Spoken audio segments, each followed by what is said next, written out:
for you. It's too late. Not going to get there. Everyone can hear everything you're saying. Hold on. Transition. Hello, everyone. Welcome to Maude's Book Club. We're on a little bit of a pause. The last 2 hours, we've been talking about full spoilers of Lightbringer.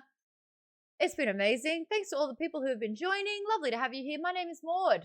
I am the Maude of Maude's Book Club. We are a sci-fi fantasy online book club where 2 books a month we will choose a main and a bonus to discuss throughout the course of said month. We have a Discord. We are on social media. We talk books on Fable as well, which is a fun, free app which will do chapter breakdowns so that if you are reading it and you need a community to, oh my God, this just happened, that is the best place to do it as well.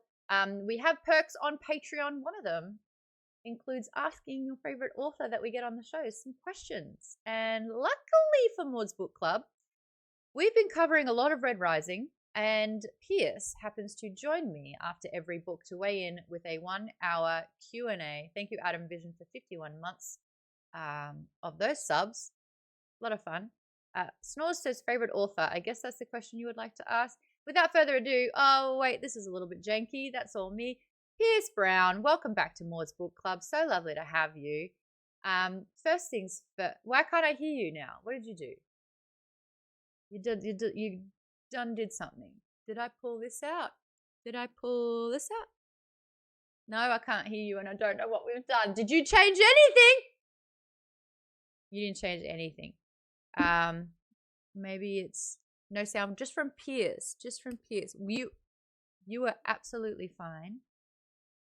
Talk now. No, you didn't mute anything. This is so funny because we were just talking and it was all amazing. Did you have the earbud the whole time? Can you hear me now? Yeah, what'd you do? There we go. I touched an earbud. I'm sorry. What a fantastic opener. Pierce Brown's joining us.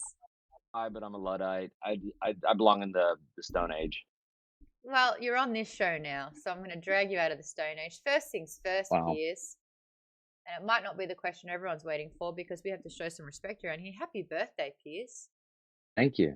Thank you. Happy birthday. How was it? Demure. What? Demure. Tame. It was a tame birthday. Lovely. Yeah, just a few more grays, a little more stress, mostly focused on work. You know, January birthdays are always funny. Yeah, especially with the fires in LA. It feels like the year, how do I say it? I should have like run into the year, and I feel like I've been slow walking into the year. Yeah. And then the birthday pops up. So sometimes you don't even feel like you have the grace to have a birthday. Could I address that super quickly? Because we have had quite a tumultuous January. I know that people are expecting you to be absolutely handcuffed to your computer right now, churning out Red God pages. Oh, yeah. Can we just kind of discuss the reality of needing to evacuate for potential fires and what that can do to not only your physicality of your location, but also your mentality? You know, believe it or not, having to evacuate your house because you're afraid it's going to get burned down and you see fires on the hill adjacent to yours does inhibit your ability to write a little bit. Yeah. So, yeah, the process did get slowed down for about 2 weeks, but I'm back at it now. You're back at it! Okay, cool. That means I don't have to be gentle when I ask you, oh, we got a Red God update. We got a window? Yeah. Ideally it'll come out next year. If I'm extremely productive, top of the year. If I'm not, well, it's not about productivity, it's about it being right. Yeah. Because this deep into it, I want it to be right as opposed to wanting it to be done. There's an emotion that wants it to be done, right? And that's wanting to meet fan expectations, that's wanting to get it done for myself. Yet, after having been with this little weird baby for 12 years, I'd rather have it be right than be done. And so I'm going to take as much time as it needs. But I think, unless I encounter some new hiccups and stuff, it'll be out next year, most likely in the summertime. But we'll have to see. I'm not going to rush it. If I rush it, then a lot of the 6 books then I don't want that feeling, you know, when you read a series and you get to the end and you're like, oh man, the last book really didn't stick the landing. Didn't stick the landing, but even worse, it jeopardized a lot of the characters and the emotions I felt at the beginning. It violated my sense of what this world is, and I don't want that. I get that. More than anything, I want this thing to last, so I want to do it right. So I appreciate everyone's patience, and I do not react well to impatience. I just ignore it. So it's all good. I will say you've got one chance. You really do have one chance to do Got this. one chance. And when we were talking about Lightbringer, you were saying that there was a chunk of the book that you had written, and you were like, "This Yeah, isn't it. This isn't it." And yeah, so having to sort yeah. of like say goodbye to what you had poured into, knowing that it wasn't right. And we've just finished Lightbringer, and Lightbringer's a fantastic book. Thank So you. I, put him in the kitchen, let him cook. Academic says, which chunk was rewritten? All Young? capitals. What chunk of the book was rewritten in Lightbringer? Oh gosh, the entire book. Um, like I had 400 pages, and I said this isn't the right book, and so I redid it. It's not as though some of the books stayed. I was 400 pages in. And I'm like, this isn't the vibe, and had to restart. And Yeah. that's a big So decision. And that's another, that is sort of, again, the whole, yeah. do you want to do it fast or do you Well, want to do it right? yeah. Fortunately, I've been blessed enough that I have enough readers that financially I can take the hit that comes with delaying a book 2 years, which is what happened with the last book. Mm. Um, And I know it can be really frustrating as a reader, but I guarantee you, you're gonna be happier with me putting out what I want to put out as opposed to feeling pressured by timelines. Everyone in my life wants me to have the book done. Mm. My friends for my sanity, my parents for my sanity, my agents for their bottom line, my producers for their bottom line, and because they love the books. Everyone wants it to be done, and I'm the only person, the only single person who's saying it's not ready yet. And that's a weird position to be in, because no one else can know. And I'm kind of also very like Brandon Sanderson, for instance, is very transparent with this process where he's at a book, etc. But Brandon and I operate very differently, write very differently, and deal with very different themes. And I'm a gut writer, I'm a pantser, and he's a planter. Mm. And I think that comes across in how our vehicle, like our stories are very different, and our writing styles are very different. But with him, there comes transparency. With me, there comes opacity, because I don't want to promise something that then I will then in the, you know, 2 months down the line be like, this is wrong. And I got to reverse it and change it because I don't want to put out something that doesn't feel right to me. Mm. And I, taking a 2 year hit was really emotionally difficult for me. And not delivering the book on time. And financially, it wasn't the best thing either. But in the long run, it made me feel very happy because I was satisfied on an emotional and like intellectual level of what I got to put out. And it was something that you're super proud of, which you should be, Yeah, it's my because, baby, yeah. working on this for so long, and I was working on this for so long before I even had a single reader. My mom didn't even read my books. I had like 3 readers, and so Red Rising is extremely precious to me. I'm still in love with it. Any fan who's met me at a signing or something, or out in the world, knows that I love talking about it too because I'm a big fan of it as well. It almost feels like it's a fossil that's out there, and I've just kind of dusted off the dust, and I'm like Sam Neill discovering a dinosaur, and I get to like, as I discover more of it, I get really excited. Yeah, right. Um, And so I'm a big fan of it, and I want it to be right, and so I got to do it the way I feel is right. So appreciate the pressure, appreciate the interest, well, I was going to but it's say, gonna take a time. actually, are you feeling immense amount of pressure? Because I know that there are Oh, a couple of authors notoriously sort of delaying a series that's around yeah, the end point. And I feel like, yeah. does the pressure with the final book feel way more than any of the others thus far? It depends how much I engage, and if we're talking to, there's different types of pressure. There's the pressure of scarcity, which makes you then have to. Scarcity is probably the number one instigator of creation. So when or scarcity or necessity, right? So like for instance, if I was impoverished again, like I was when I started the first book, then I'd probably be able to create in a very quick vacuum, right? Yet as you have more fans, more readers, and literally my life has improved as well. You have to find a different sort of motivation than the scarcity or necessity. Mm. And so for me, it's always been necessary to tell a story that I'm comfortable with.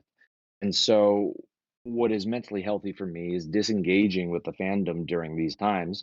People have probably noticed I'm much more less responsive to Instagram things. I don't do Reddit or Ask Me Anythings right now. Mhm. I don't post on Twitter. and it's because I want to create a vacuum for myself to create the seventh book the way I created the first book. Yeah, the pressure is out there when I can recognize it and know it exists. But in terms of the pressure that people deal with on a day-to-day level, it's not that bad. Mhm. It's just that how much it can affect the creative process, because it can really make you feel um, decision fatigue, inability to. Oh, there's that old Robert Frost poem I've talked about. Mhm. Two roads diverge in a wood, and I take the one less traveled by, right? Except with every juncture you reach in a story at this point, there's many different characters at play with many different paths you could take. So I'm literally having that question of 1,000 different roads I could take, right? Mhm. And the problem would be if I try to please the fans, which is an emotional instinct. I want to be liked. I want my books to be liked. I like being liked. It's great. Yet at the same time, that's not how these books are written. The books are written based off what I like. And so having to create that sense of vacuum is the tough part. Mm. The pressure I feel, it's fine. It's great. It's enthusiasm mostly. I don't really get that much meanness from people. That's And if good. so, they're usually teasing. And if I say that's not nice, they'll usually say, "Yeah, my bad." Compared to what other people are dealing with, I have a great job. Yeah, there's difficulties from the pressure of wanting to live up to the rest of the series and create something novel and new and great. But that pressure is also like, it's also fun in a way. I feel honored to have that much attention on the book. I don't want to add any pressure at all. Last But you're time going to. Go Well, ahead. last time we spoke about Dark Age, it was a really interesting Yeah. conversation with Lysander, and you and I kind of connected over the fact that he was a really interesting character, and I Mm. wasn't on the I hate Lysander bandwagon at that particular Oh, stage. I Now, remember this. yeah, Yeah, yeah, yeah. You were somewhat mystified by it at the time too. yeah, yeah. Uh, Because and now, and now by the way, y'all, I got a text from Maude, I think 2 nights or 3 nights ago, mm, it was on just your saying birthday. It was on your how birthday. fucking dare you? Yeah, I called you a fucking asshole. Yeah, you did. Because I said, you know what you did. For those that don't know, I have been a Cassius stan. He's been my number one boy from day one. I've always loved Cassius. In Moore's Book Club, we have a no slander against Cassius rule. Otherwise, I will yeet you from the club so fast. This whole time we've discussed Cassius. You've known. I've known. Thank you for keeping the world's best poker face with that one, letting me love with all of my heart, Cassius. I cried so hard, but apparently, when writing it, you did too. I did too. I cried. Yeah, yeah, yeah. When you're writing something, you're writing it like the first time through, right? And you're kind of feeling your way in the dark. And then slowly upon each draft, it becomes more concrete and the room is illuminated. And then you're staring in the bleached light of day of what you've done.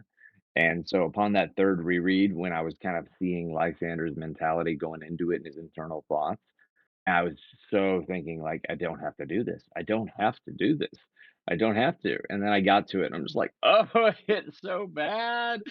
Why am I doing this? So I felt the dread coming up to it, but then I knew that it was something that I was proud of having written because I developed it. I don't pants everything. Some things I plant. And I planted this a long time ago in my head. And finally seeing it come to culmination, I wanted to not pull the trigger, but I had to pull the trigger on it because so many Don't! things Why did led you up have to to say it. pull the trigger? Why'd you have to say those Well, words? I pulled the trigger about 14 times or something. I forget the 18! exact number. Yeah, 18. There we go. Yeah. I know! There was one Because still in the chamber!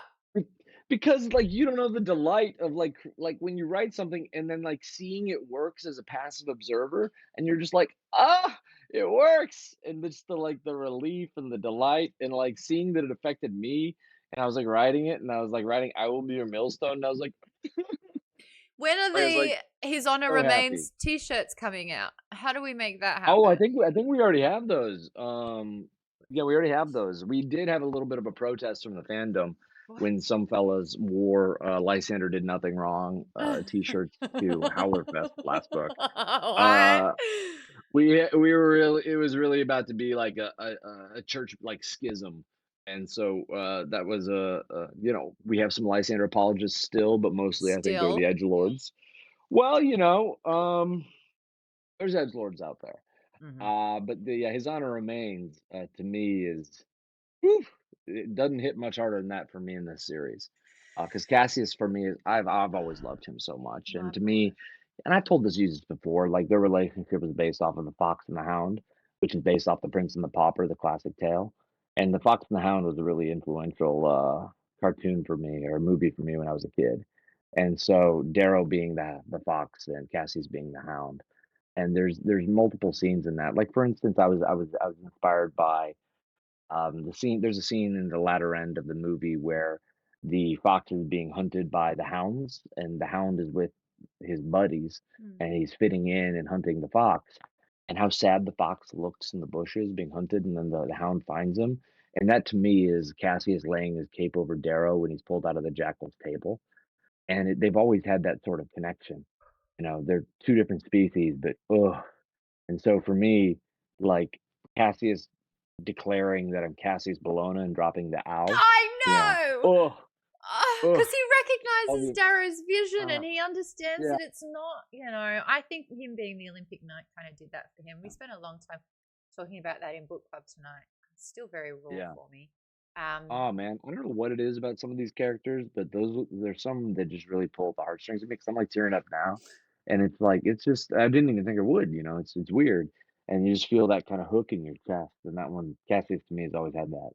oh, yeah, no, I feel that. Oh, I see what you're doing, Jeff. I see what you're doing. 18 It's disc. like Oh, you Like, bastard. I rewrote Lightbringer because I realized it was Cassius's story, and Oh, I didn't what? I realize that would at read first. that. But I hear what you're Well, saying. but I didn't realize that he was the moral core and the driving force of the story, and as I was becoming nostalgic for these characters that I created 10 years ago, I was like, "Oh my god, they're nostalgic for their past as well," and once I reached that epiphany and I reworked Cassius and how he affected the story, I started understanding it better. Mm, Um, and it really wasn't until like I just had to focus kind of traditionally on Darrow like I did before. But Cassius really brings Darrow back yeah. in this one. Yes. And until I realized that, I didn't understand the story. So that was why I rewrote it. Oh, and it's almost like because Darrow was losing himself to becoming the Reaper a lot of the time. And Yeah, I always thought it was like yeah. Mustang who would remind him to be Darrow. But you're right, Cassius played a really strong role in that as And well. I thought it would be Mustang as well. Mm, Yet that didn't feel right to me based on where the characters were.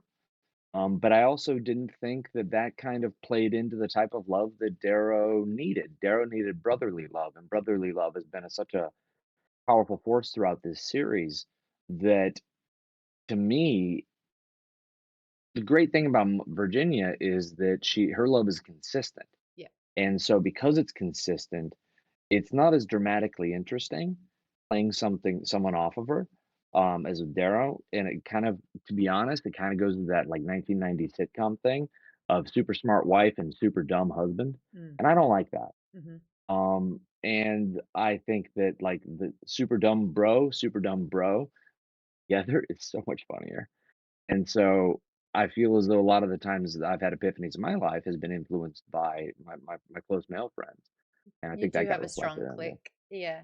Yeah, I mean, and I just think I think I think romantic connections can bring you back in different ways, but Virginia has to save the Republic, it's not her job to save Darrow. could we just refrain from using super dumb bro when referring to Cassius around me? If that's We can, we thank can, you. we can. How about this? Just broy bro. I'll take that because he is a bit of a broy Yeah. bro. I get Well, that. it's like, you see guys who get along really well, they're never, like, sillier than when they see someone who's like a brother to them. And it's like they speak a different language, and it's not a smart language, but it has a depth to it, and that's what I love about these characters. How much would you agree with the term of Cassius being described as a golden retriever with a baked potato brain? Baked potato brain. Mm. AKA my Oh, type. man. Yeah, interesting. What I think of Cassius as is he's almost like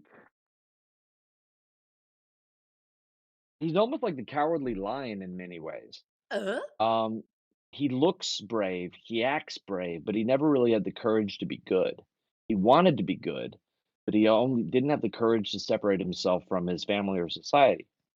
And this book is the first book where he's actually Iron Gold. He was brave and standing up for his beliefs in the bleeding place in the rim. Mm. And from then on, I think he accepted a mantra, particularly seeing himself in a foil with the rim courtesan, Amathea, I think he saw himself in a different way, and he then had to become brave. So I think, like, really it's about Cassius discovering his bravery more than a baked potato brain.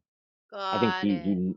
I think a lot of the things he knew he was doing were, like, he was being dumb because he was loyal to his clan, loyal to his society, and didn't have the courage to disagree. What was the appeal in making sure that Cassius was never loved back by a woman in the way that he wanted to be? I didn't want a woman to fix him. I think that's a trope that I've seen, all too often. Hmm. And I think that through my own journeys, I think that that's a projection that we've been fed through various movies, Disney movies, or various forms of media, that finding the right person will fix you. And that sort of wish fulfillment was just not something I wanted to tangle with.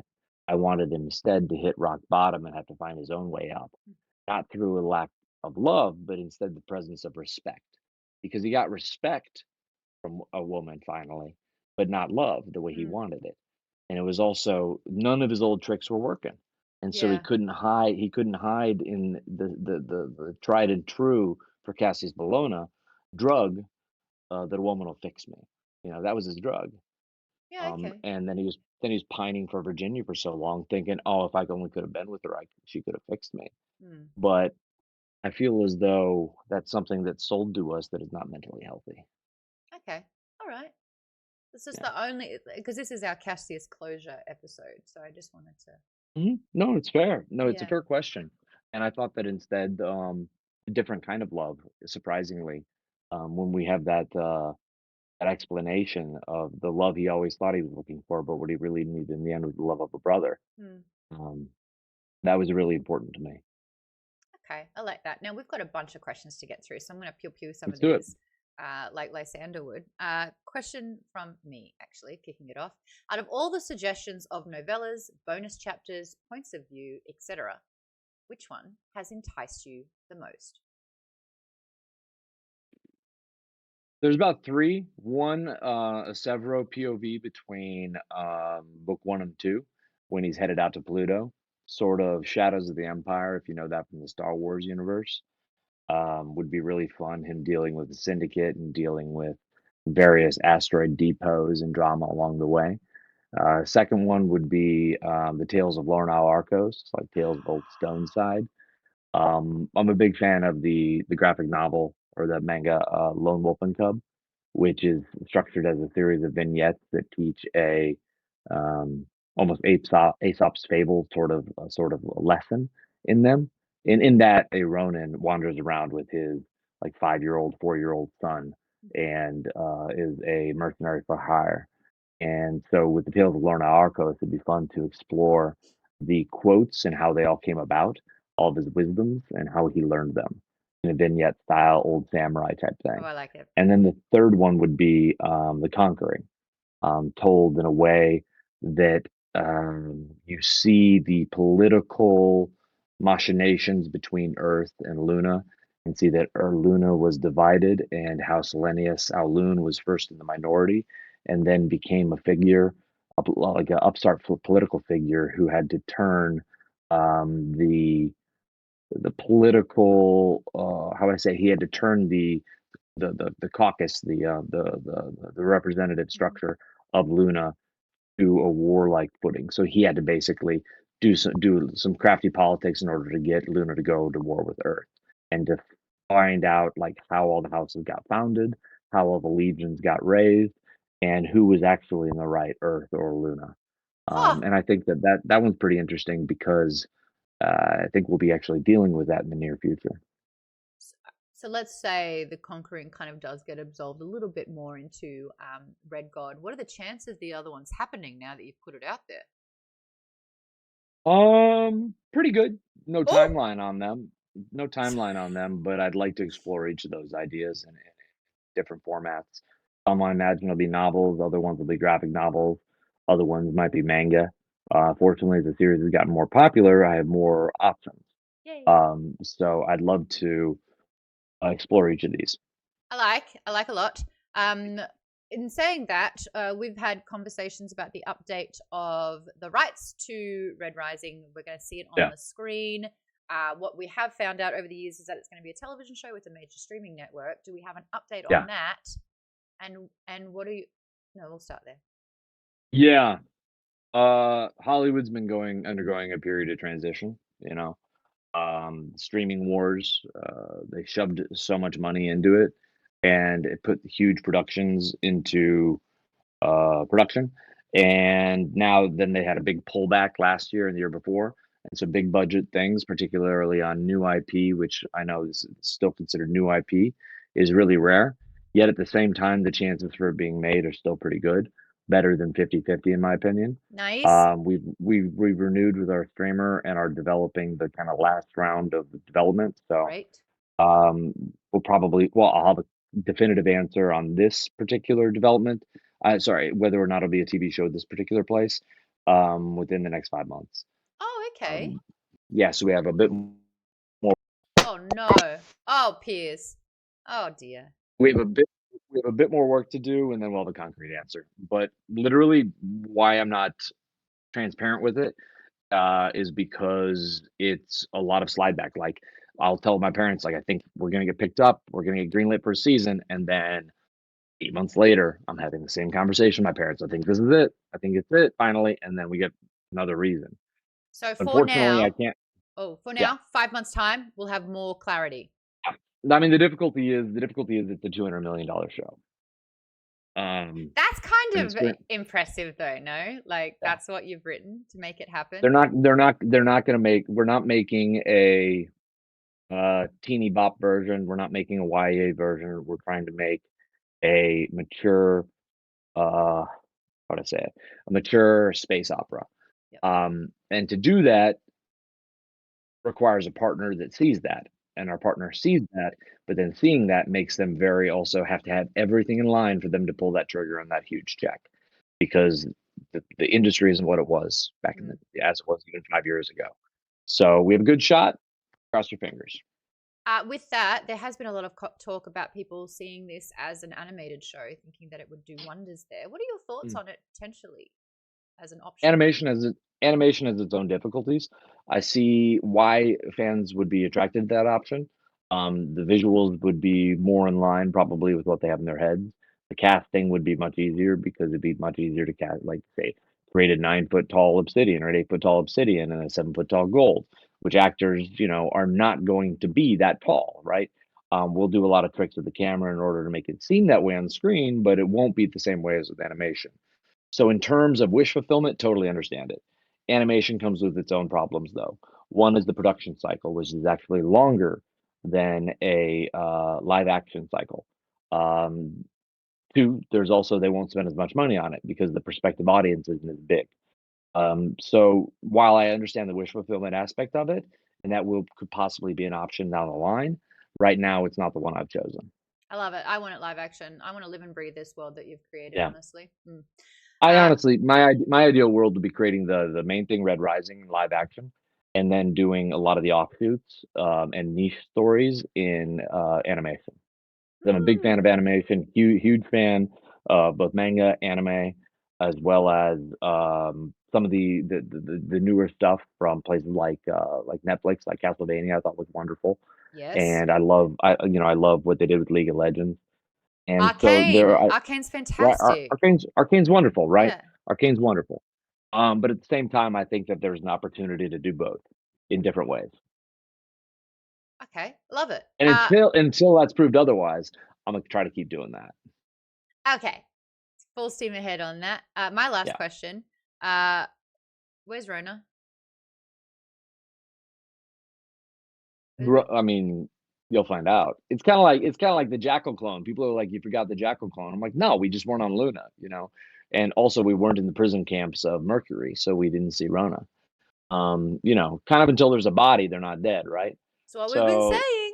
Oh yeah, so they've both been having their own narratives behind the thing, but that's the difficulty of the POV based, like, first person present tense, is it gives you great emotional depth into the characters and gives you a great sense of place, but at the same time it does constrain your ability to tell the tale.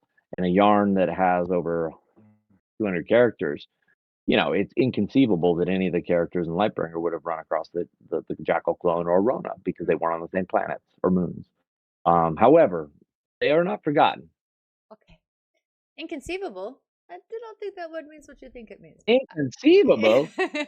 Except in this case. All right, so we've got fan questions that have submitted. Try and get through as many Yeah. as we can in this particular time. A little bit of housekeeping before we get in there. Jeff, I see what you're doing. You keep subbing 18, and that's one for every bullet that killed Cassius. And I know what you're doing. Stop it.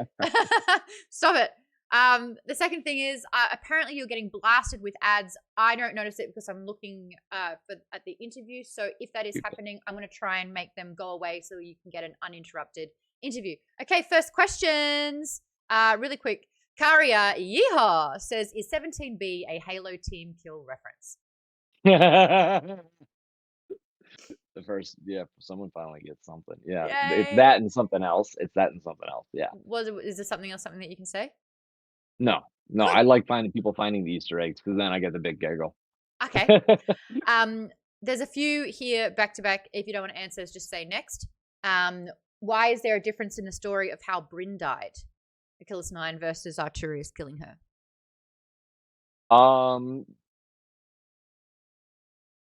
Each person will have a different perspective on what happens. Some of it's my fuck up as an author, but most of the time I'm pretty good. Most of the time it's characters having different opinions. Okay. And different stories. Yeah. Okay. Why does Severo not have red gold eyes like Pax? Well, each person is going to express their genes differently in the same way that two siblings might have different colored eyes. Each person is going to represent their parents' genes in different ways. And so that's genetics. Okay. Why do Victra and Severo still have their sigils? It's hard to lose them. Like emotionally,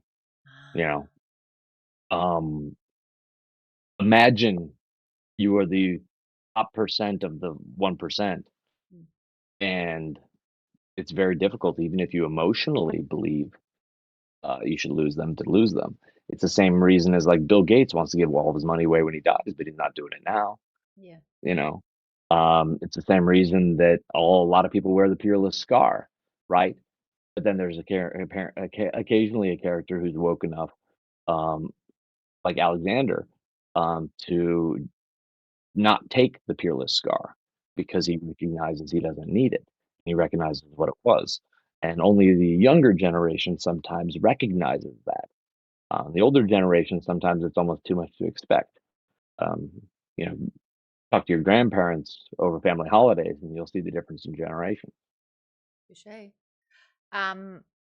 City is coming in hot. Are the tree lynxes Mustang runs past in the Aegean Citadel Gardens there to hunt the Pachelbel birds? What is that word? Oh, the Pachelbels. Pachelbel birds. I did not put the tree lynxes in there to do that, but that's a fucking great explanation, and I'm gonna steal that. Yeah, for sure. They introduced them to curb those the scurvy Pachelbels. Yeah. That's canon now. Well done, City. That's so fun. That's so fun. I love that. Yay. That's great. Why are many of the Howlers like Clown, Pebble, or Screwface not given much characterization, even their real names? I think that a lot of times people fall into a new identity, or actually choose that identity. So what's more important, the name you earned through your friends based on your exploits and your bravery and your brotherhood over a period of 12 years of war or 16 years that you've known each other, or the name your parents gave you that's part of a broken system. That's why they still use their name, those names. Also with characterization, I'm gonna have a shitload of characters. That's basically the answer. Okay, great. City also asks, did Lyria tell Cassius about Ulysses, or did Cassius stumble on a sore subject by accident when he fought with Severo? Lyria told Cassius about Ulysses, yeah. Yep. Did Xenophon's death contribute at all to the Ascomani attacking the Rim too soon? No, there was a timetable at play. Xenophon's death probably didn't allow the timetable to then be altered or adjusted along the way. But with huge military operations, often there's a timetable that unless they get um, have a specific reason to derail it, they're going to proceed ahead according to schedule. For instance, like D-Day had to get derailed several times because of fog, right? But operations like that are just so difficult to um, roll back once they're moving forward.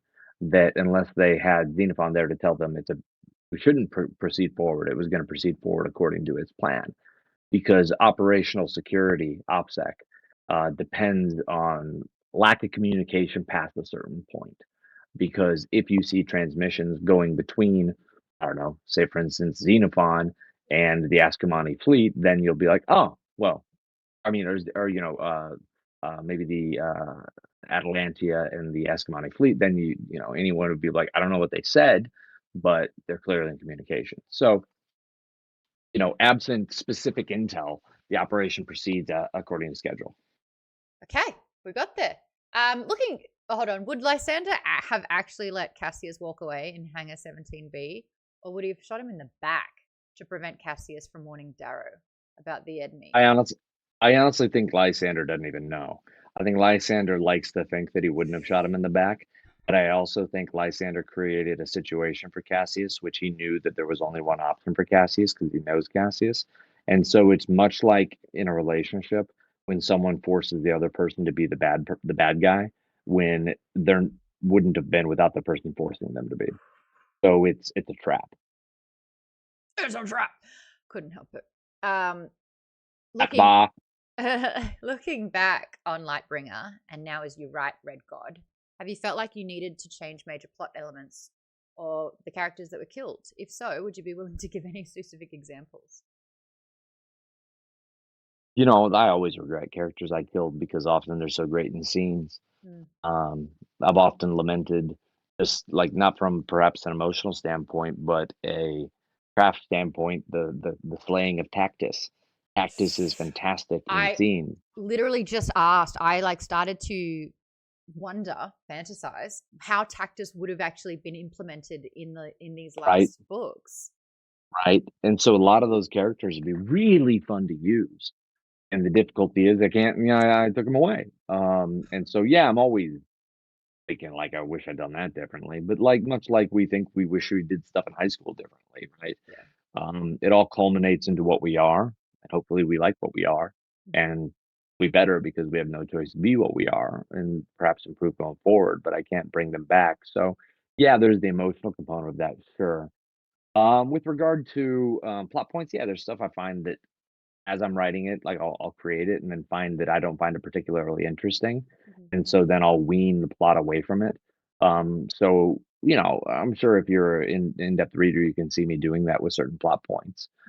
Just things that I'm no longer passionate about, or I was passionate about a while back, but I thought drew away from the story. But I'd rather wean those things away and kind of like winnow them off than double down and say I was right about this when it's not really actually something that fits great with the story. I'd rather it be like mea culpa, and you see that in the form of me showing a plausible but getting less plausible solution to it, but less attention to it, than doubling down and saying I'm going to do this no matter what. Okay. This one's killing me. Zuma asks, do you think Cassius would have made a good father? I think he'd probably be a better father than Darrow. The bar's pretty low. Well, Darrow's got other things Bigger to fish deal to with, fry. and in reality, it would be selfish for him to try to be a father in these sort of circumstances. Cassius would have been a great dad. He would have been a great dad, but also Cassius would damn the world and just take care of his son. Which is kind of what Like we're he getting shouldn't with be the Severo. leader of.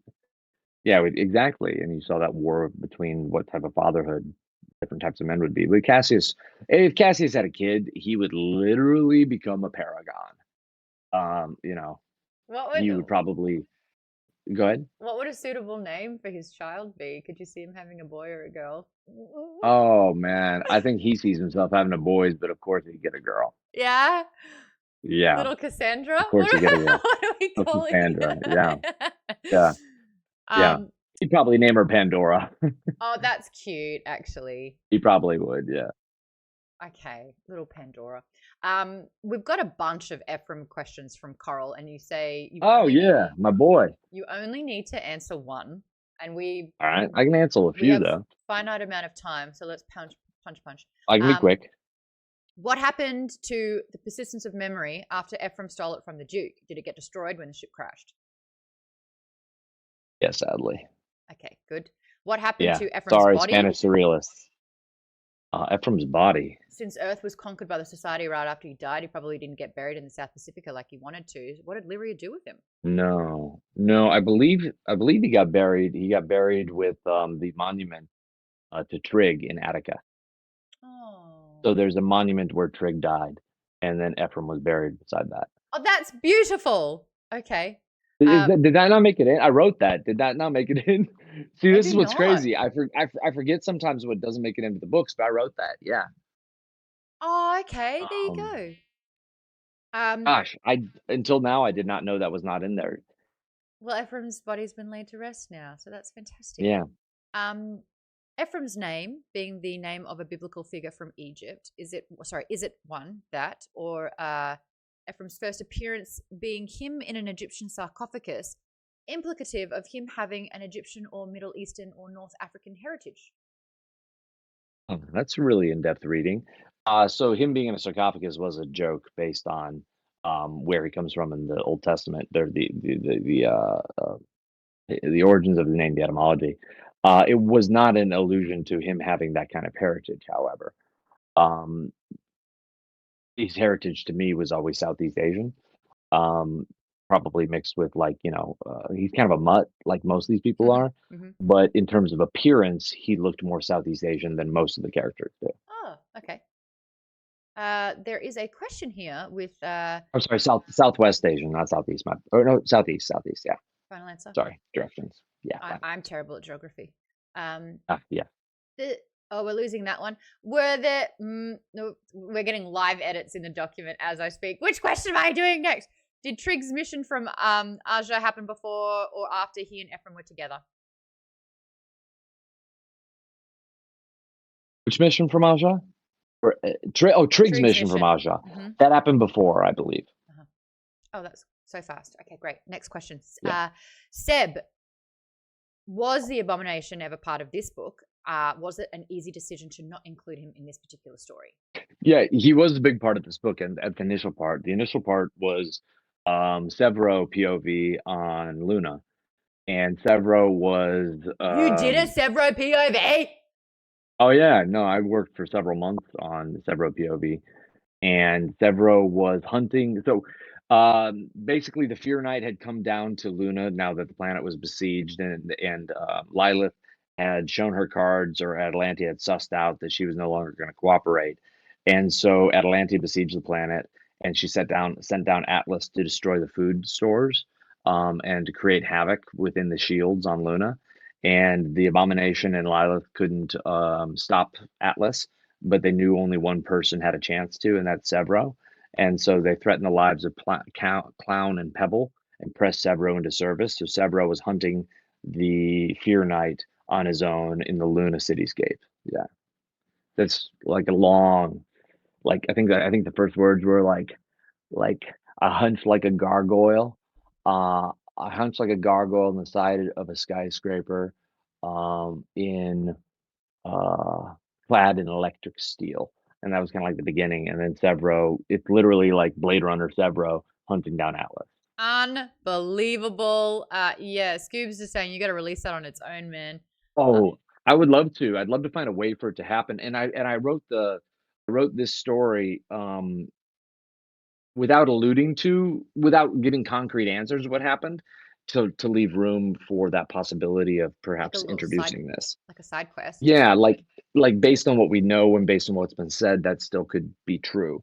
And I still think it is true. I still think that did happen. Because Atlas did destroy the food stores, Severo did fail in his mission. But what happened was it made the book not feel like it just that was part of the part I deleted of the book, and then made it Cassius's book as opposed to like Severo's. And Severo's presence was so strong, it was very tough to focus on the things I needed to focus on. Do you feel like you've got a bit of a Severo bias? Yeah, and I felt like it came across in the writing, and I needed to give Cassius his due. Thank you. Appreciate it. But also, there's a lot of times fan favorite characters that just get overused. Mm, I didn't want it to become like Rocket the Raccoon, where all of a sudden, like, he's now a parody of himself. okay. I wanted to keep Severo somewhat chimerical, mysterious, and used sparingly. And I thought that if I overused him, then I would compromise his place in the series. Okay. But is there a chance for a Severo POV by the end? There's always a chance, yeah. I'd like to petition for a Victra POV as well. Oh man, well, She you know how I feel about Victra. I certainly do. My goodness gracious, I Seb, still my firstborn. she's so cool. She's so It's cool. so Oh, we got an it's ad. so Sorry, weird we're how gonna. I'm like thinking a character I made up is hot. Like, what kind of weird? She's hot. What is that? Is that hubris? Is that like narcissism? I don't know what that is. You've just created a dream. Yeah, I've tried a to projection. quit out of that ad. I apologize, everyone. Seb's got a question here. How is your? Oh, thank you. How is your work on including a new gold named Maude or M. Our Garrett to Red God going? The real question is how. Oh, sorry, that was a fake question. But just a reminder that Yeah, M. really, Our. really, really, really tragic how she dies in the mud of the Boeotian plains.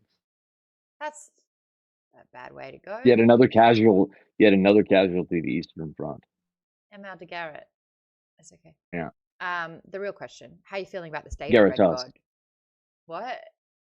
Garrett House. I'm always insecure about it until the final draft. Oh, good. Yeah, it's a pot of anxiety. It's kind of like cooking for a million people, Ooh. without having with like okay, imagine you're cooking soup, you have people over. Before people come over, though, you taste the soup and it burns your taste buds because you forgot to blow on it, and so now you can't taste the soup, and so now you're creating blind, without the ability to judge for a million people. That's kind of what it feels like. I Ooh. don't feel like I get my taste buds back until I get to the last draft. Spicy. Got it. Okay. What So an I do it on analogy. I do it on faith. Okay.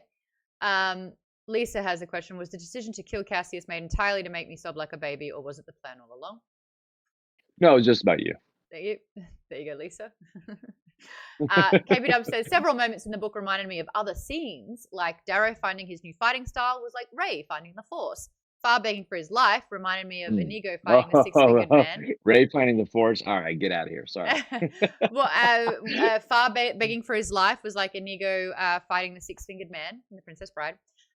What, if any, inspiration did you get from other stories like these? None from those two. Yeah, I love The Princess Bride. But the repetition. So the Darrow Fa fight was inspired by Achilles chasing Hector around Troy. And Hector, the most noble of the Trojans, ran around the city like 8 or 10 times, and fled him. And Achilles just kept shouting the same shit. Yeah. And so that was based on that. And I imagine Inigo Montoya was based on that. Oftentimes, people will ask if things are inspired by modern things, and very seldomly are they. Mostly, they're inspired by the thing that inspired the modern thing. I don't know that Montoya was inspired by that, but my origin was the origin for that was Achilles and Hector for me. With regard to Darrow finding the breath of stone, um, not really. Perhaps there's something that influenced me subconsciously, but I wasn't drawing on anything in the moment. That was more so, honestly, a drunken writing session late at night and like really fluidly following my way into it and like writing like 20 pages in one night, which is really rare. Wow. And then afterwards, like just feeling like I found something. Darrow was always going to find that in that moment. That was planned, but how he found it was very much based on the emotions I was feeling that night. But then again, what I'm feeling that night could be drawing on other things that I don't even know. So there's probably a lot of implicit inspiration from things, but no direct for those things. Gosh. Yeah, there was no real inspiration for the Phobos battle. Um, you know, I try to go with the Greco-Romans and stuff for for inspiration. So Horatio at the bridge was a big if you're familiar with that. He's a famous figure in Roman history, and he held a bridge for like 30 minutes against Vandal invaders. And so Horatio held the bridge, and that was kind of Darrow and Cassius fighting against the Obsidians. So there's a bunch of like little inspirations like that throughout, but usually they run more towards the classical line. I like that. Oh yeah, for those that are asking, I'm not taking questions in the chat. They were submitted into a Google document that members have access to. Now we've got 9 minutes and 9 questions. Ready, let's go. Frito says, Pierce, you gave us, quote, snow falls on Luna to the lament of a young red woman in a growl of vengeance. Oh God. And Brazilian butt lifts, the last time that we did a Q&A as vague as Red God quotes. Do you have any more for us? Are you burping or are you throwing up? I'm burping. Oh, that's fun. Bless Trying you. to see if I have a quote. Night has fallen and the west is on fire. There the sleepers roar beneath crowns of lightning made from the collision and fragmentation of volcanic ash particulate. Their ash hides the stars, their fire renders the valley a nightmare red. So I had that. And that's locked? Oh, until it's not. Okay. We'll see. Is that around the same part as what you've just the last quote about? No, I wrote that. No, I wrote that yesterday. Oh, that's exciting. Yeah. Okay, thank you very much. Academic wants to know, who is Virginia's contact and why is it the Abomination? I mean, it's obviously the Abomination, right? Oh, is it? Who else would Kavax be, annoyed about and worried about? Okay. Or is it someone else, Obviously. Love it. Kavax keeps getting worked like a laundry machine tasked with washing cinder blocks. What on earth do you have against him and the gens Telemanus? Hey, with my history of big guys, Kavax should count himself lucky. That poor family. He's living, he's breathing. But it's also like, for Kavax, I think of him more in the terms of, in the Middle Ages, there's no real incentive to kill a famous knight from a wealthy family on the other side. Really, there's no incentive. The big incentive is to capture him alive and then ransom him back. Either ransom him back for hostages of your own that you need back, or ransom him back for information or money. There's no incentive to kill someone like him, particularly because Kavax, even if he's a prisoner, is going to get on well with people. Like in my head canon, him and Apollonius had a fantastic time. How fantastic? Not that fantastic. Okay, just checking. I don't know. It's Apollonius. You just don't know. You just not don't that know. Fantastic. No, no. But they were chums. Apollonius swings that way for sure. I think Kavax might have been his youth, but not now. Okay. He's very loyal to Niobe. Oh, that's sweet. Ajax's death in Lightbringer was sudden and tragic. Although it occurs after Lysander's sacrifice of Glorastes, it does seem like that budding relationship could have been what Lysander needed to rebuff Atlas. If not physically, then maybe at least morally. If Ajax didn't die, how do you expect Lysander's story to have changed? Would he have even followed Diomedes to the Rim? And when the Dustmaker's bridge is captured, does Lysander have more courage to meaningfully rebel against Atlas? Great question. And actually, Ajax's death was a huge revision I did in the first and second draft. Originally, he did accompany Lysander to the Rim, and I felt much as Ragnar was too substantial for Darrow to lean upon, so was Ajax for Lysander to lean upon. It was too safe, and he wasn't able to find his own way and had too much security. And so Ajax, in the initial draft, had a, I don't know, like 8 to 12 page confrontation and duel with Diomedes at the end of the book. And I actually then cut that out and killed him in the beginning, mostly because it felt, one, an accurate representation of the threats that people were warning Lysander that war had in it. So, for instance, they're winning, they're doing a great job. Ajax is ascendant, they're buddies again. Ajax finally stood up, he's becoming the heir apparent of Aja, and then he just dies. And he dies because he was cocky, and that's his problem. He's probably, at this point, the best fighter in the solar system. it doesn't really fucking matter Not if it's sometimes, Victra you and know? Thraxa. No, Also, I feel no. like Lysander needed to be alone. He needed to not have allies or Yeah. friendship. Like his Mhm, isolation is going, I think, going mhm. to be his downfall. And yeah, and, Ajax, I wanted to build him up in a way that you knew that his end would have to be huge, Mm. and the climax of that would be super dramatic, and then killing him casually felt like such a twist on expectations for me that Mm. it felt right because it showed, like, the how do I say it? Uncaring war is, but also how he died the way he lived, which was rashly, Mm. and arrogantly. And this is a guy that Darrow was afraid of fighting, Yeah. Yeah. Um, but, if you think about it, um, Lysander trusted him, survived because of those things, and then Lysander quickly learned, it. Doesn't matter. No, it doesn't matter, right? And one of my favorite lines in it is when Lysander is trying to come to terms with it, like, all we've sacrificed in order to attack Phobos, and Roan just looks at him, he's like, "That's war." And Mm. it just shows how uninitiated Lysander is. One more time. Diomedes? How did you say that? Diomedes, yeah, or Diomedes, but, Because we've had this before with Lilith and Lilith. I really don't care, about pronunciation. It's gonna be different, like, each planet's gonna have different different accents anyway. Yeah. So it really doesn't matter. Diomedes in the Rim would be called, Diomedes. They call him Diomedes in the core. But, Oh. it's kinda like Achilles isn't Achilles, he's Achilles or Achilles. And so things get perverted through time, like, but that friend that goes to Paris and says, "I just got back from Paris." Like, And you're how do like, we decide well, how do we decide which words to actually accent, right? mm-hmm. Do you call it Paris because that's what the Parisians call it, or do you call it Paris, Well, you're not calling me Maude Um, yet, are you? Maude, like, right? Maude. So, for me, it's not a big a deal, like, Darrow is Darrow to me 'cause it's, Does it? Darrow, though, doesn't offend me. It's kinda Darrow. like Darrow, I know, it doesn't that one, That's ick.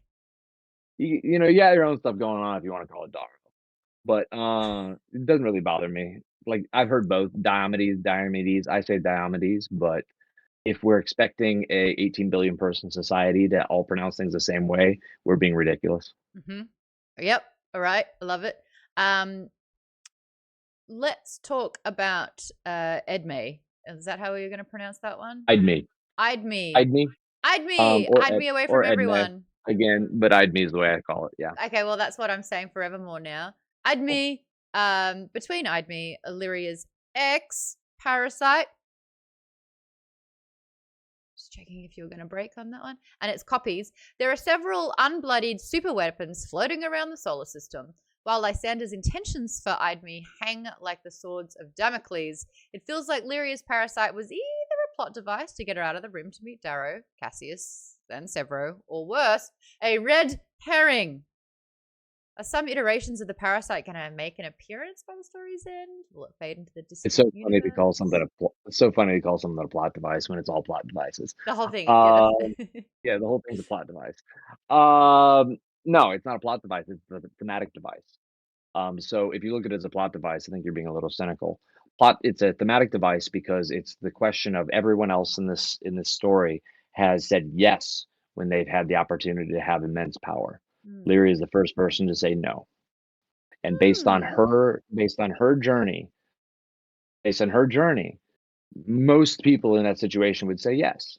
But she chose to say no because her journey has led her to the conclusion that she can make a difference without having this kind of power. She can make a Hmm. difference with herself. So her thematic journey inward into recognizing and valuing her own contributions and her own abilities is the point of that device. Love it. I needed to hear that, I think, as well. Because I would have done it. I'd like, you keep that little guy in there. He's helping me out big Mhm. time. I like Oh it. yeah, most people would. Most people would. Mm-hmm. And I originally had it like that, and then I felt like, no, this is dumb Marvel stuff. I'm not saying Mm. all Marvel stuff's dumb. I just think some Marvel stuff is dumb.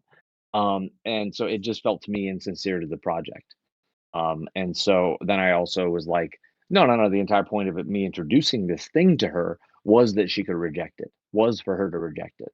I also liked the idea. It's like when you're trying to compete with golds, you do sort of need sort of a boost to be in the fight with them on a more Yeah. even playing field. Look at her. Look at how she mattered even when she didn't have the parasite in this book. Talking, Yeah. challenging Volga. Her challenging Volga probably changed the course of the Obsidian race. Yeah. And I think that those small things matter. Yes. We had a really good conversation about the fact that Matteo being a pink, it would feel like such a betrayal for him to like say that he took it out of her and like keep it Oh, in. yeah. Like there's Be a another form of rape. violation. Yeah. Yeah, Yeah, and he's exactly. very sensitive to body rape like that. Exactly. And he would even call it that. Yeah. We've only got 2 more questions. We'll get through them. A lot of golds seem to casually lose a lot of appendages and have they have a very laissez-faire attitude around it. Do golds experience pain differently, or is it more of a case that they know that a medic and carvers can just get them a new one and it's no more trouble than a sprained ankle? The latter. So they do feel it still. It's way more trouble than a sprained ankle. It hurts like a bitch. Right. But there's also shock at play. There's also their ego at play. But then there's also the realization that, like, look at someone who's in sports and you see a guy blow an ACL or a girl blow an ACL in a game. They start crying, and they're not crying because of the pain. They're crying because they know that they may not come back. They may not get to play more games. Their career might be done. I had a torn MCL, and when I was in high school, I was a soccer player, and I cried because I knew that it would like fuck up my chances of playing at the next level, So you and I couldn't like actually feel just the was pain. sobbing because of that. Because I just knew that I knew what the injuries meant, and I knew the kind of feeling in my body of like, fuck, this is a problem. Like, what just happened? And so I think that if I knew that I'd be able to get a new ACL, like or MCL, the next couple days or the next couple weeks, would not have had the same reaction because it wasn't a physical pain. It was like, oh God, Oops. I just saw the future of 3 years of my life, and perhaps my entire future in the sport. And so for them, the pains, yeah, that it's there, it hurts like hell. But I've heard from people who have been stabbed that being stabbed, for instance, is way more painful than being shot. I've heard that Take being your word for right, it. right, and I take their word for it. But it's kind of surprising. There's so much shock that would come with the limb being cut off. But mostly, it's the idea that it can be replaced. Okay. Lovely. Nice and quick answer as well. That was fantastic. Which is kind of also like how some golds are about their children. Like Asmodeus, he has like 30 something kids. He's like, I lose one. Yeah. Good. Oh, gosh. What do I have to do? Have more sex? Bummer. Okay. J. Bud Rock says, over the course of the series, the chapters have pretty much averaged 10 pages. How important is this to the tempo of the story and to overarching themes? Bigly. There you go. Bigly. Hugely. I think it's very important. I think of like the book in terms of sequences. In Iron Gold is a bit different because I was learning how to go back and forth between perspectives, and I used the model that I'd seen in Game of Thrones and a couple other books. Then I found that I disagreed with that model upon writing it and then reread. And so with Dark Age onward, I go through sequences. And so chapters are really important to pop through, but then I'll have like sequence of like 14 chapters or something that are somehow interrelated and then kind of have their own mini climax and stuff. And so for me, I know that I lose my attention can be lost in deep within like chapters of books, especially if I'm reading at night. And so making it very poppy like that helps maintain not just my focus, but also the tempo of the story. So sometimes I'll look at a chapter, I'll be like, oh my God, that's a 22-page chapter, and then see the natural breaks in there. Oh, there you go. Oh, that's a great question then. A great answer. We Mhm. do have someone who is attacking the document, so just please have these be yes or no answers if that's okay. But there's the sneaky little tack on here. Is the name of Darrow, is it homage to Clarence Darrow? Yeah, so that was where it came from. Also, Darrow means spear. So, right. So it was the perfect synthesis. I was a big fan of the Scopes monkey trial. Clarence Darrow was a civil rights lawyer back in the 40s, 50s, 60s. There you go. And I thought he's also like very, very educated by the Greeks and very eloquent and would use these kind of very Churchillian phrases. So Clarence Darrow is just really fun to read his court cases. Yeah. Was the choice of Greek names inspired by the Roman planet names, or is there more to the names that were chosen for specific characters? Oh man, That's not a you yes know or no. the DNA, yeah, the DNA of the story goes all the way back to the Greeks and the Romans, and the difference between the two. I feel like often I'd read books where Roman and Greek gods were conflated as if they meant the same things, but basically the Greeks came up with the stuff but the Greeks could never get out of their own ways and could never quit infighting. But the Greeks were beautiful in how they thought of things and the philosophy they created, and then the Romans were efficient with things, and then they took what they liked and then edited what they liked to fit their world. So, for instance, Ares in the Greek religion and the Greek world was the god of bloodlust, but then the Romans made and really like the nasty side of war. Athena and other gods, but particular Athena were the positive sides of war. Then Rome took him and made him Mars, and they wed him to the state and fashioned him to the basically the governance system and made him a noble god of war, and they called even the martial fields where the Roman legions would train the field of Mars. And so Mars became much more noble, much more virtuous, much more cool in the Roman world than this savage, bloodlusty figure as he was depicted throughout Homer's Iliad and in prior Greek myths.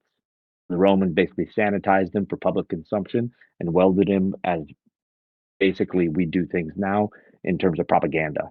And so, like, there's a lot of that commentary throughout the series, and so the Greek stuff goes way deeper than just the planet names. There you go. That was a nice quick answer as Also, well. because the entire story comes from, and the entire inception of the story for me comes from Plato's allegory of the cave.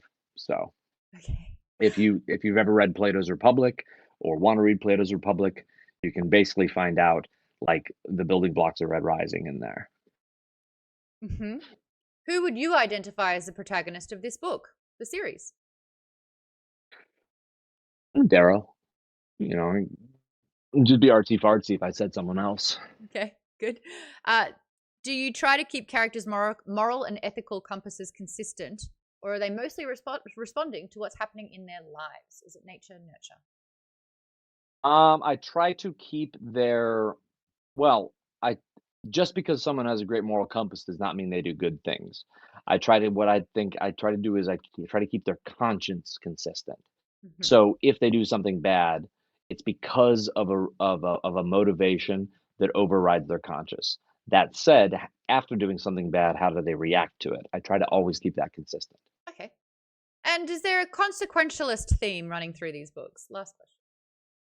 Hmm. Not perhaps in the overall plotting and planning of it, but I think perhaps, as I've been writing, there's been one evolving, yeah. Yeah, we noticed it big time Yeah, in this one. Yeah, yeah, had a good yeah. conversation about it. That's our As I learn new things and as the characters learn new things, it will change, yeah. They're all the questions.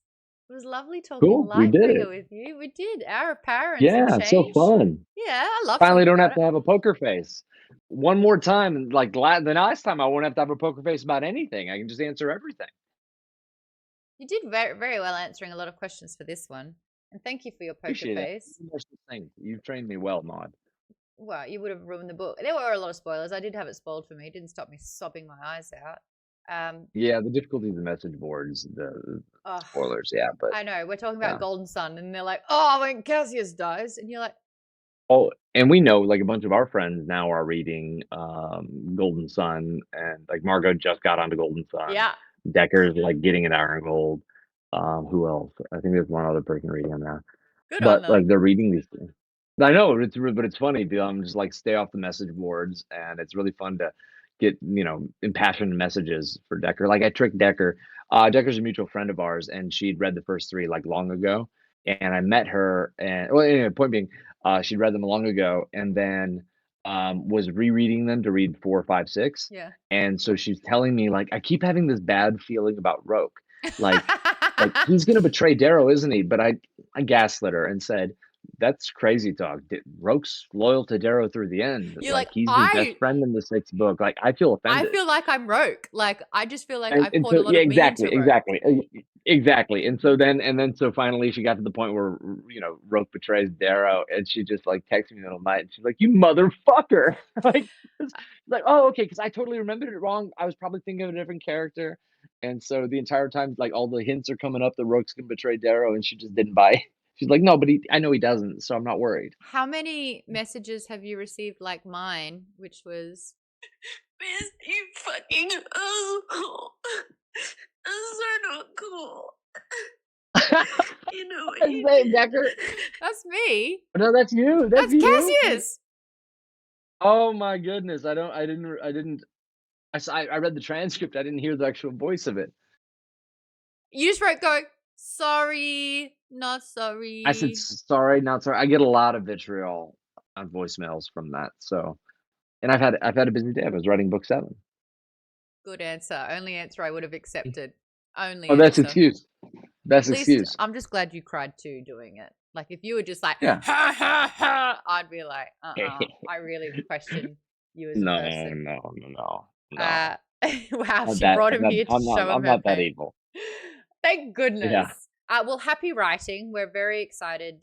The book 7's happening. Good. Thank you for filling us in. You were expecting summer of next year to have that release. Fingers crossed. That's Hoping the so. goal. That's the Hoping goal. so. Don't be Yeah. mad. Let him cook is the rule here. It'll be the longest book of them all. So, I mean, He's gonna be a chunk, huh? Okay, we me love and it. Chonka. Hail Reaper. They're probably gonna try to make me split it into 2 books, but I'm gonna try to make it 1 book. It wouldn't be so bad if it was 2, right? I just don't want to do that unless it feels like it should be. You know what I mean? Like I don't want to do that. You don't want to dilute Like that it. feels feels kind of like a money grab. I just want to do it right if I can. Harry Potter. If I can't, if there's a certain number of pages where they can't bind it.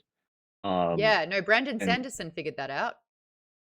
Yeah, and so you'll have to do that. And I'm not quite as wordy as Brandon, but it's possible. Yeah. Okay. Well, he just does longer chapters, and you know, A lot of longer descriptions. chapters, a lot of descriptions. Thank you. Jeff is doing another 18 gifted subs. Would you stop it? I read your questions, Jeff. Where is the respect?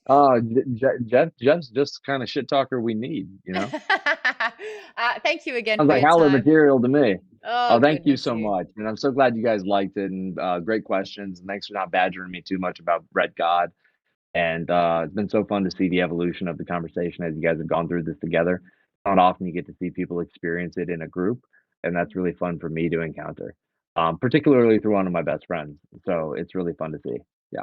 6 books over the course of nearly 2 years we've been doing this. Yeah. And I'm so gracious and grateful for the time that you give me, for the answers, for sharing, for trusting in me to be able to talk about it with you. Thank you. I'm gonna miss thank you for it. sharing thanks for sharing your people with me. So it's a lot of fun. Alrighty, bye. I'm gonna Love be you, Maude. raiding. Love you guys. but Thank you for coming. Scoot. You scoot out of here. I'm a scoot. Ciao, ciao. Bye. Meanwhile, I'm going to raid into someone. Thank you, everyone. Those that don't know, if you were writing questions, hoping that Pierce would see them. My microphone's here. We do a thing with book club where if I get the author on, members are able to write questions directly to the authors. We've previously had on the likes of Andy Weir, Gabrielle Zevin for Tomorrow and Tomorrow and Tomorrow, which is right there. We've also had on Rebecca Ross, who did that book there. V.E. Schwab, who's done that book there. So we try to get a lot of authors on. It's a lot of fun. If you're new to Maude's Book Club, we have a Discord. That's where a lot of the conversations will happen for not only the book of the month, but we have a Red Rising chat in there if you do want to keep the Red Rising conversation going. We are on Fable, which is a wonderful free app of a book club online community where Fable will break down all of the chapters. So if you've read chapter 1 and you're like, oh my gosh, I need to talk to someone about this, you can jump onto Fable and have those conversations after each chapter as well. Really good for helping with spoilers because everyone's been got by spoilers.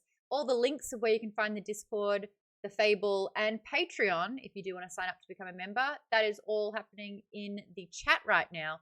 I do appreciate you all dropping on by to chat with Pierce for Lightbringer. If you want to check out all the previous Q&As, we've done one for every single previous book. Red Rising, Golden Sun, Morning Star, Iron Gold, and Dark Age. They are all on youtube.com/Maude's World. Look up Maude's Book Club on YouTube and you'll find all of those. We're turning them into Spotify episodes in podcast form. If you prefer to listen to your interviews, you can just look up Maude's Book Club on Spotify. And We're on TikTok. We're on all these socials. The interview will be sliced up and put on socials as well. So if you want to have them immortalized or send them to your friends, make sure you're following Maude's Book Club on that as well. Are you posting this as a VOD on Twitch or YouTube? Both. It'll live on Twitch first, and then it will be uploaded to the YouTube page without all of the ads. I am so sorry about so many ads. I wish there was a button where you could be like, no, don't play the ad, deny, deny, deny. It wasn't a setting that I had in before because we did the book club for 2 hours prior. So that is my bad, but you'll be able to see and hear the whole episode like that. Thank you so much to everyone who did gift subs, use their Prime. Really appreciate it. Thanks for all the follows as well. Welcome to the community. I play video games with the community a couple of times a month. We do 2 books, which is usually 3 streams. Our main book is split into part 1, part 2, and our bonus book will be done in one go. Our next books for February will be continuing the Fourth Wing shit talking that we're doing, and we'll be hate reading Onyx Storm together. Unless you love it, we'll be picking it apart and loving Xaden Ryson throughout all of that. We're also really big into the Dungeon Crawler Carl series. If you have slept on that, wake up. It is so good, especially in audiobook formation. Oh, sorry, Pierce. He's just sitting there in a call, and I'm ignoring him. My bad. I feel terrible. I feel bad. I was disconnected from the call. That is a fantastic series. If you're slightly nerdy at all, you will absolutely love it. It is very fun and funny. You'll have a great time. We are going to be doing that the second half of February. So there is time to catch up. The books read really, really fast. Again, I recommend listening to it. I will see you all on the Discord. It's where we hang out and where we chat. It's a fun community. We're about 1,700 strong there. So it's a really great place to chat books, to chat nerdy things. Great community. We're really decent. I'm a bit rough around the edges sometimes with my language, especially when it comes to Lysander. So you've been warned.